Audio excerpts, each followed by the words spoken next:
我们今天开始要讲述的内容呢是认知繁体，就是第91页的部分。那我们一般在讲繁体的时候呢，其实有三种繁体。那一种呢是字繁体，那一种呢是基繁体，那还有一个呢是异繁体。就是一般在分繁体的时候呢，可以分为三种：字繁体，就自己的字；然后基呢就是基层的基，基繁体；还有说异繁体，异呢是意义的义。就是主要可以分为这三种不同的繁体。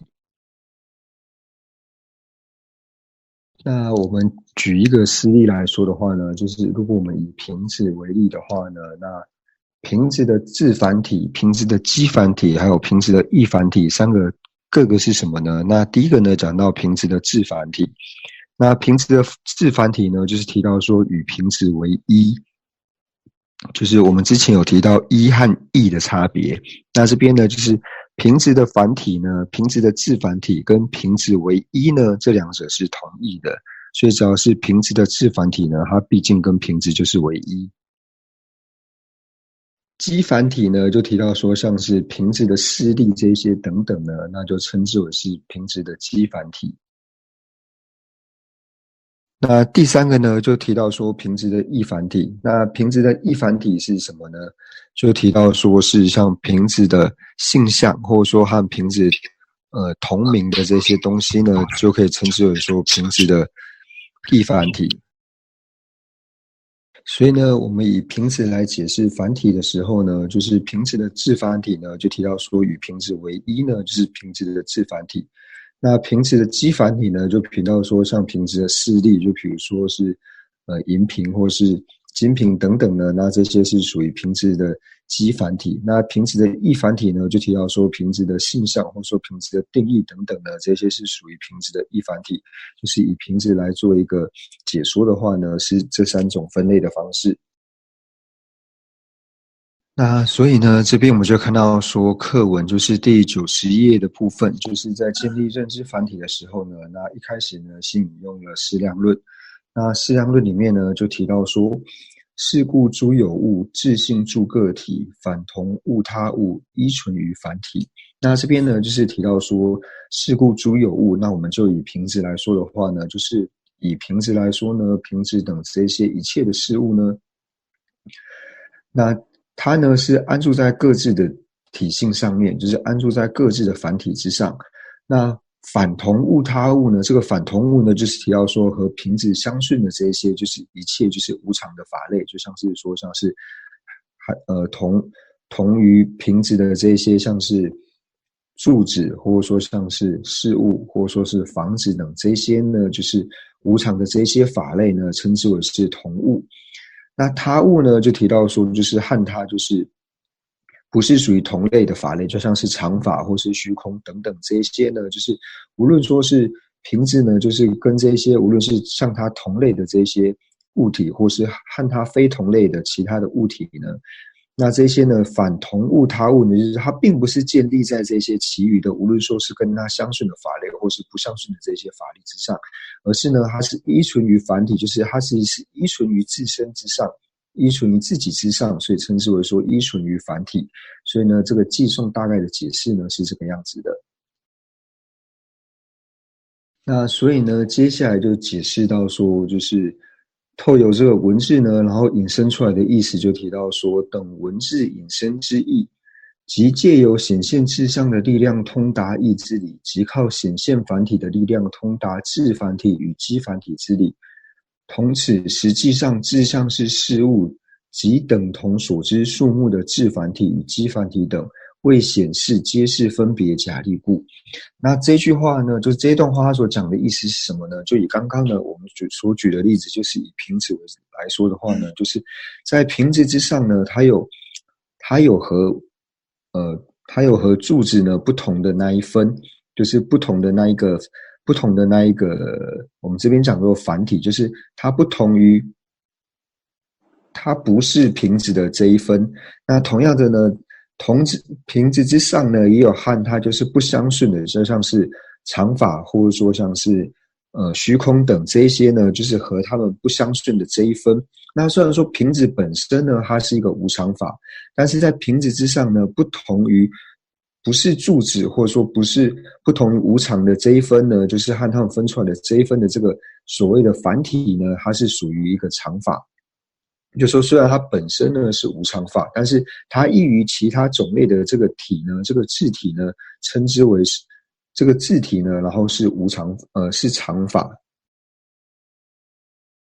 那这里呢，我们看到第一句话就是即借由显现志向的力量，通达义之理。那这边呢，就是我觉得这个义后面呢，应该是有个义繁体，因为就是如同它下面那一句就提到说，依靠就是显现繁体的力量，通达字繁体与基繁体之理一样，就是他有提到说字繁体和基繁体，所以这边提到说通达义呢，这个义的部分呢，应该是有一个繁体的这个字，就是说透有显现志向的力量呢，就是我们以瓶子来说，就是透有显现它这个志向，那就是提到说透有大腹扁足能装水呢，就是透有显现大腹扁足有装水的这个力量呢，我们能通达它的义繁体，就是了解说瓶子的意义，就是了解到它说性相的这一部分，它定义的这一部分，所以这个义之后呢，应该是有接繁体。那所以呢，第一个呢就提到说，就是三个繁体里面的第一个呢义繁体的部分。接下来呢就提到说，即靠显现繁体的力量，通达字繁体与基繁体之理。那这边呢，显现繁体的力量呢，就只说就是认识到瓶子本身，就是一开始呢是透由志向，就是我们是透由说瓶子它的意呢。它的意义呢，就是透由大腹扁足能装水这个呢，了解到说瓶子它的意义。那你后来了解说，哦，原来大腹扁足能装水的这个东西呢，它叫做瓶子。这个是瓶子呢，就是你已经完全认知到瓶子本身的时候呢，这个就提到说，靠有繁体的力量呢，通达到字繁体，就是认识到瓶子本身就是瓶子它自己的时候呢，那这个称之为是字繁体。那与基繁体呢，基繁体就提到说具备和瓶子同样特色的这一些东西，就比如说像金子所做成的金瓶，或是银所做成的银瓶，或是铜瓶、铁瓶等等呢，这些是属于说瓶子的基繁体，也就是瓶子势力的这一些部分。接下来呢，就提到说，实际上志向是事物，就提到说呢，志向它本身呢是属于说是事物的部分，就是以瓶子来说，就是它是无常法的这些部分。那到这边呢，就是做一个断句。实际上呢，志向呢，它是属于事物的，就瓶子的志向呢，它是属于说是事物。然后呢，等同所知数目的字繁体与基繁体等，未显示皆是分别假立故。那这边所讲到的，就是我们刚刚所听到的，就是像提到说，瓶子呢，它本身呢虽然是一个无常法，但是在瓶子之上呢，它不同于常法的这一分，就是我们提到说反常法的这一部分呢，那就是属于反常法，或者说我们以实例来说，就是以虚空来讲的话，它是不同于虚空的这一部分，或是反虚空的这一部分呢，它是属于常法的。或者是用简单一点的方式来表示的话，就是说它不是在瓶子之上，不是常法的这一分，或是不是虚空的这一分呢，是属于常法。这一部分呢，就是稍微有一点困难。那其实我们可以用我们之前所讲述的理论呢，来理解这一段话。就比如说我们之前有提到说，所知呢是常法，但是所知的话呢，不一定要是常法。所以呢，我们就把这个理论呢拿来这边用的话呢，就是提到说，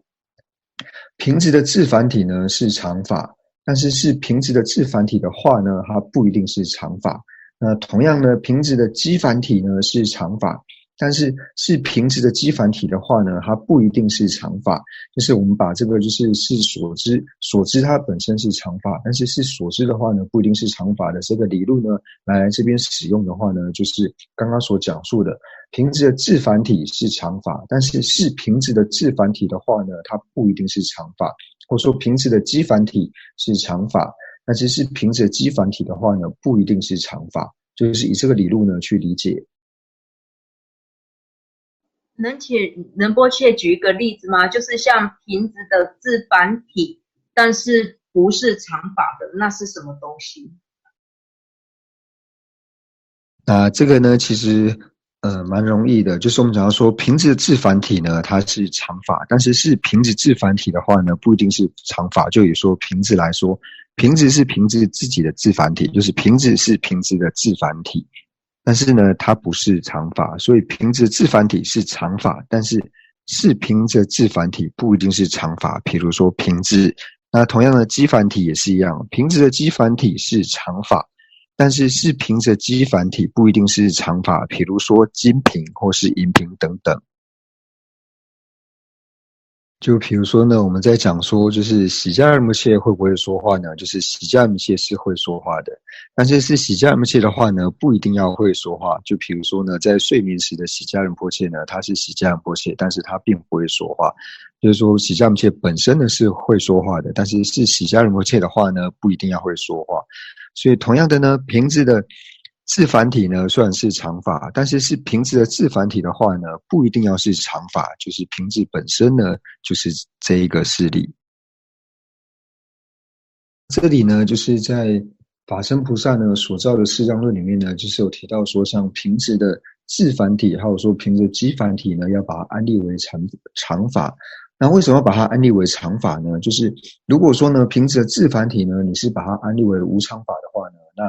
你把它安立为无常法的话，那它在属于说色法、心法，还有说心不相应法里面的话呢，那它不可能是属于心法跟心不相应法的部分。所以如果你要把瓶子的字体呢安立成无常的话呢，无常法的话呢，那只能够安立在色法里面。那如果说安立成色法的话呢，那在色处、声处、香处、味处、色声香味触法的这6处里面呢，那你除了色处之外呢，你是不可能安立在其他的香处或是味处等等，因为它是不可能说让你去闻，或者说听，或者说触碰等等。那你能够唯能够安立的呢，就是安立成色处。那色处里面呢，那它除了说像是瓶子呢，就是你要把它安立为成颜色或是形状之外呢，那除此之外没有其他的安立方式。但是以瓶子字繁体而言呢，你是完全没有办法把它安立成是所谓的颜色或是形状等这些色处的安立，所以最后呢，你就只能把它安立为常法之外呢，你没有办法安立为无常法的任何一个法类。所以呢，在释迦论里面呢，就把这些所有的繁体，还有说字繁体呢，还有基繁体呢，都把它安立为是常法。那所以呢，当我们了解说所谓的字繁体跟基繁体都是常法之后呢，那接下来就看到说，为显示彼等皆是分别假立故。那这里的分别假立呢，我们没有办法用就是应成所理解的，就是分别假立呢，就是观待的这种方式去理解。这边所讲的分别假立呢，就纯粹就是理解为是常法的意思，为显示彼等皆是常法故。所以这边的分别假立是用下部中直接去理解，就是直接理解为常法。那在这里呢，就提到说，所谓的字繁体呢跟基繁体呢，就是为显示说它这是分别假立的缘故。那这边讲的分别假立呢，就提到说，这里所提的分别假立呢，跟常法二者呢是同义的，因为在目前这边我们所学的地方呢，就是它是佛教四部宗义里面呢，像是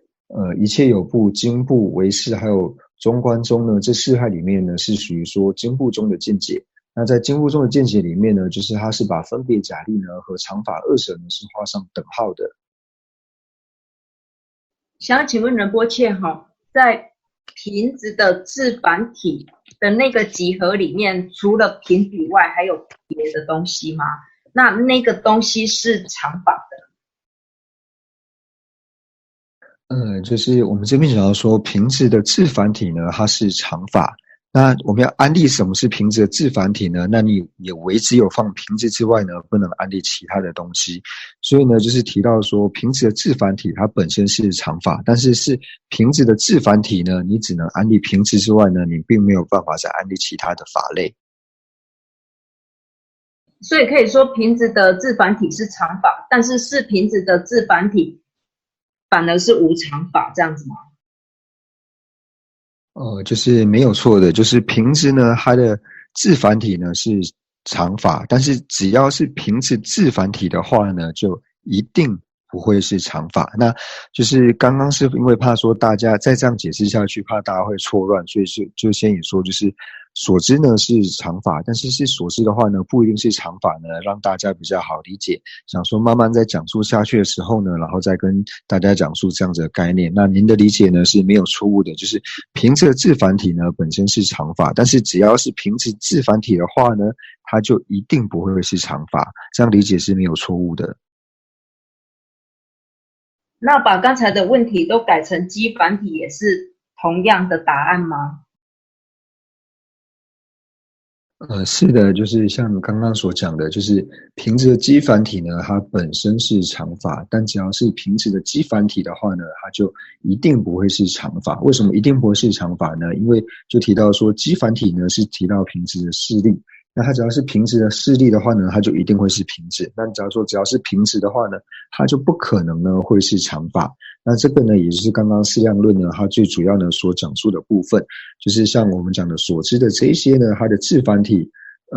就是我们所讲的像是事物的这一些呢，所有像瓶子等这些事物呢，它所有的字繁体呢和基繁体呢，皆是常法。但是只要是它的字繁体和基繁体的话呢，就一定不会是常法。所以人们其实就提到说，就是关于以上所讲述的内容呢，请大家一定要牢记，就是之后呢常常会引到说类似的这个理路，所以请大家牢记说，就是瓶子的字繁体呢跟基繁体呢是常法，但是只要是瓶子的字繁体和基繁体的话呢，它就一定不会是常法。就是这个呢一定要牢记，因为之后会提到很多事例呢，或是我们在讲到繁体异体或是繁体的时候呢，会有很多类似的东西跑出来，就是同样的理路。那所以这一点呢，一定要牢记清楚。刚刚有人问到说，就是瓶子的异繁体也是这个样子吗？那人切回答说是的，就是瓶子的异繁体呢也是一样，瓶子的异繁体它本身呢是常法，但只要是瓶子的异繁体的话呢，就一定不会是常法。因为我们在安利瓶子异繁体的时候呢，你就只能安利说大腹扁足能装水这个，那只要是大腹扁足能装水的话呢，它就一定不会是常法。所以同样的呢，就是异繁体也是如同字繁体和基繁体一般，它本身呢是属于常法，但是它的话呢，就是瓶子的基繁体的话呢，就一定不会是常法，就是它理路呢是共通的。就是这边大家都清楚了吗？就是像刚刚所讲的，就是比如说瓶子的字繁体，或是瓶子的基繁体，或是瓶子的异繁体呢，它呢都是属于它本身都是常法，但只要是它的话呢，就一定不会是常法。那这边大家都已经了解清楚了吗？大家在了解这一点之后呢，那我再多加一个理路给大家，就是像刚刚所讲到呢，那我们同样的呢，就我们之前一直讲到说与什么为一，就同样的呢，与瓶子为一，它本身呢是常法，但是与瓶子为一的话呢，就是瓶子为一的话呢，它就一定不会是常法，就是多加这一个，除了刚刚三项之外，那再加上这一个也是一样的理路。最后一句呢，提到说为显示呢，皆是分别假立，为显示彼等。那这边显示的意思呢，就是在哪里显示呢？就是在适量论里面有显示到说，所谓的字繁体与基繁体等呢，它皆是分别假立，也就是它都是常法的缘故。那这句话呢，我们可以以两种方式呢去做解读。第一个就是提到说，他所引的经论，就是在适量论里面呢有提到说，所谓的字繁体，凭着字繁体呢跟基繁体，它本身呢都呢在适量论里面显示到说它是常法。那因为显示它是常法的缘故呢，所以这个理路呢我们是要去承许的，就是我们要承许适量论里面所讲的呢，所谓的字繁体跟基繁体它本身呢都是分别假立的，它就是它本身呢都是常法的，这一点呢是我们所要承许的。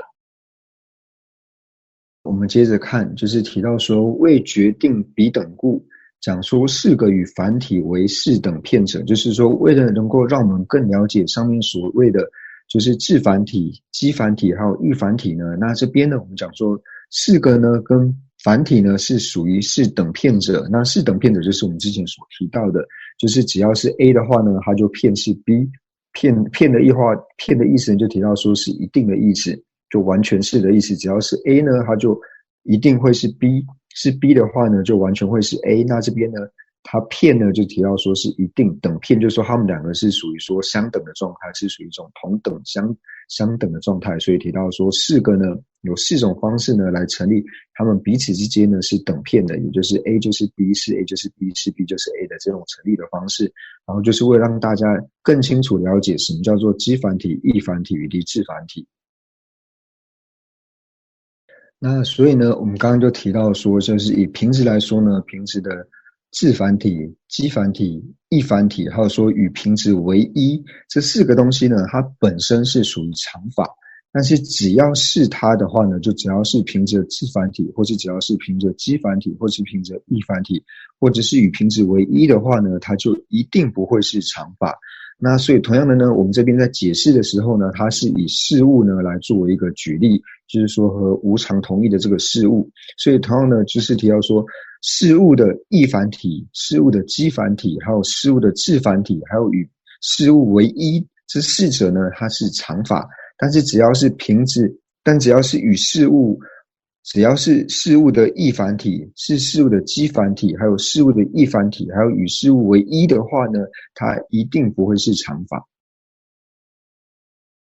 就是今天所讲的这些概念呢，就是说希望大家能够牢记，因为当你能够牢记的话呢，那基本说就是之后所要讲解繁体的内容呢，就会比较容易了解。就是像刚刚所提到的，就是平值的致繁体、基繁体、异繁体，还有说与平值为一呢，它本身呢是属于常法，但是只要是它的话呢，就一定不会是常法。所以同样的，我们可以理解到说，平值的繁体呢是常法。但是平值的繁体的话呢，就一定不会是常法。那如果说大家对这一部分能够理解的话呢，那对于接下来的内容呢，就会比较清楚。